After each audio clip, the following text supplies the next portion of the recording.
Hello বন্ধুরা, welcome to my new blog. তো কেমন আছেন আপনারা? আশা করি আপনারা সবাই অনেক অনেক অনেক ভালো আছেন, আর আমিও অনেক ভালো আছি। আমার হাসিটা দেখে বুঝতেই পারছেন। ও বাবা, আজকে সূর্য আবার কোন দিকে উঠেছে? নাচ আবার ঝাড় দিচ্ছে, মানে ব্যাপারটা কিছু বোঝা গেল না। তো আপনারা ঠিকই ভাবছেন, নাচ ঝাড় দিচ্ছে না, আসলে ছিল আজকে শ্যুট। মুখিয়ার শ্যুটে গিয়েছিলাম অনেক দিন পর, তাই এখানে শ্যুটেরই একটা পার্ট নেওয়া হচ্ছিলো। আর শ্যুট করতে করতে পুরো বৃষ্টি চলে এসেছিলো, যার জন্য এখন আমাদের শ্যুটটা বন্ধ করা হলো।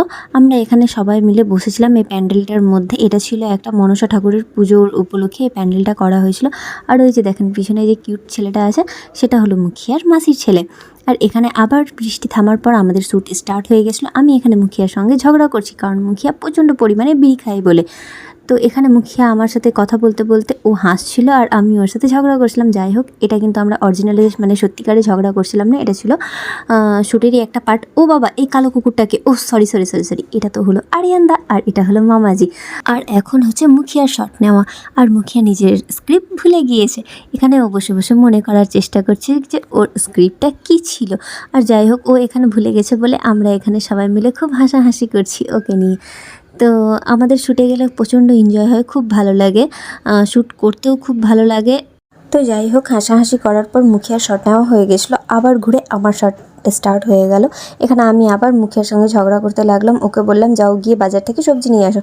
আমার কথা মতো মুখিয়া গেল বাজার করতে। তারপর আবার আমি মনে মনে আমার কথাগুলো বলতে লাগলাম, মানে যা যা আমার স্ক্রিপ্টগুলো ছিল আমি বলতে লাগলাম। আমার শট নেওয়া হচ্ছিলো এখানে। তারপর ক্যামেরাম্যান চলে গেছিলো একটু হালকা ফ্রেশ হওয়ার জন্য। তারপর এখানে মুখিয়াই আমার শটগুলো নিচ্ছিল। ক্যামেরাম্যান যেহেতু ছিল না বললাম আপনাদেরকে, তাই জন্য মুখিয়াই এখানে মামাজিকে শিখিয়ে দিচ্ছিল ক্যামেরাটা ধরতে কিভাবে হয়, মানে ওকে বুঝিয়ে দিচ্ছিল। তারপর আমার আর মুখিয়ার দুজনের শট স্টার্ট আবার হয়ে গেল।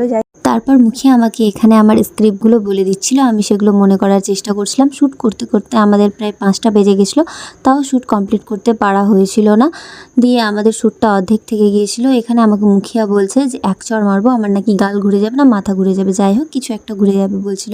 তো আপনারা পুরো ভিডিওটা দেখবেন মুখিয়াজির চ্যানেলে, তাহলে অবশ্যই বুঝতে পারবেন। আর যাই হোক, শ্যুটটা যেহেতু কমপ্লিট হয়েছিল না, তাই আমরা আবার প্যান্ডেলে চলে এলাম। 5টা বেজে গেছিলো বলে শ্যুটটা আর হলো না। দিয়ে আমরা এখন সব নিজের নিজের ব্যাগপত্র গুছিয়ে বের হবো বলে মানে সব ঠিকঠাক করছিলাম। আর এখানে আলফাজ বসে বসে জবা ফুল ছিঁড়ছিল, আর আমি এখানে সবাইকে বাই বাই করে দিচ্ছিলাম। আর আপনারা এখন দেখে ভাববেন যে এই দাদাটা কে। তো আপনাদেরকে বলে দিই, আজ আমরা শ্যুট করেছিলাম এই দাদাটার বাড়িতে। দাদাটা খুব খুব খুব ভালো। আর বাড়ির যে মাসিরা ছিল, দাদাটার মা, দাদাটার বাবা, সবাই খুব ভালো মানুষ ছিলেন। তো যাই হোক, আমাদের শ্যুট তো আর হলো না কমপ্লিট। তো আমরা এখন এখান থেকে বেরিয়ে যাব। মুখিয়াও এখানে আপনাদেরকে এখন বাই বাই করে দেবে। তো যাই হোক, ভিডিওটা যদি ভালো লেগে থাকে তাহলে অবশ্যই লাইক, কমেন্ট, শেয়ার, সাবস্ক্রাইব করে দেবেন। আর যদি ফেসবুক পেজ থেকে দেখে থাকেন তাহলে আমার চ্যানেলটিকে ফলো করে দেবেন।